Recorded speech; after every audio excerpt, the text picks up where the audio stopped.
আমার কাছে যেটা মনে হয় যে আপনি কি বিজনেস করবেন বা কোনটা চয়েস করবেন সেইটার জন্য আপনাকে ওই কাজটা, ওই আইডিয়াটা, ওই প্রোডাক্টটা বা ওই সার্ভিসটার প্রেমে পড়তে হবে। আপনাকে ওইটা ভালোবাসতে হবে। আপনাকে এমনভাবে কাজ করতে হবে, এমনভাবে লেগে থাকতে হবে, ওইটার প্রতি এমনভাবে প্রেম করতে হবে যাতে করে আপনি ক্লান্ত না হন। দেখেন, আমরা কিন্তু অনেক সময় এমন কোনো মানুষের সাথে যখন আমরা টেলিফোনে কথা বলি, আমরা কিন্তু 5-10 সেকেন্ড বা 1 মিনিট কথা বলার পর মনে হয় কখন ফোনটা রাখবো। আবার এমন কোনো মানুষ আমাদের জীবনে আছে, ভালোবাসার মানুষ, প্রিয় মানুষ, বন্ধু, যাদের সঙ্গে আমাদের ঘন্টার পর ঘন্টা কথা বললে মনে হয় এই মাত্র কয়েক মিনিট বোধহয় কথা বললাম। কাজটা হতে হবে এরকম যে কাজটার সঙ্গে একটা প্রেম থাকতে হবে, একটা ভালোবাসা থাকতে হবে, একটা সম্পর্ক তৈরি করতে হবে, একটা ভালো লাগা তৈরি করতে হবে। আপনি আদারওয়াইজ আপনি টায়ার্ড হয়ে যাবেন। আপনি যখন কাজ করতে গিয়ে ক্লান্ত হবেন তখন আপনি দেখবেন যে আউটপুট, প্রোডাক্টিভিটি অনেক কমে যাচ্ছে।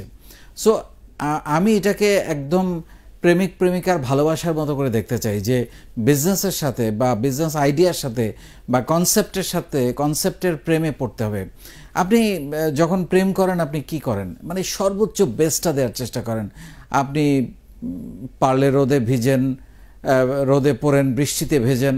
এমনও অনেকে বলেন যে পাহাড় থেকে লাফ দিব, সাগরে ঝাঁপ দিব। আপনি সুন্দর সুন্দর পোশাক পরেন, দামি পারফিউম ইউজ করেন, সুন্দর গিফট দেওয়ার চেষ্টা করেন। এবং আপনি তখন কিন্তু ঘড়ি দেখেন না। যখন আপনি যার সাথে প্রেম করেন তখন কিন্তু আপনি মনে করেন যে তার সাথে বোধহয় 24 ঘন্টা থাকতে পারলেই ভালো লাগতো। এরকম একটা ভালো লাগা আপনার বিজনেসের সাথে তৈরি করতে হবে প্রেমের মতো করে।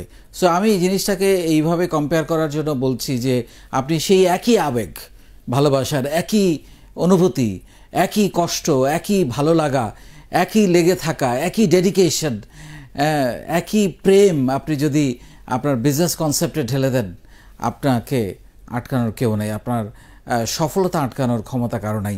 ইভেন আমি মনে করি এটা আপনারও নাই। কারণ এটা ভালোবাসা, এটা একেবারেই ভালো লাগা।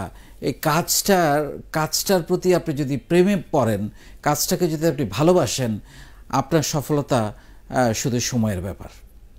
অনেক ভালো থাকবেন।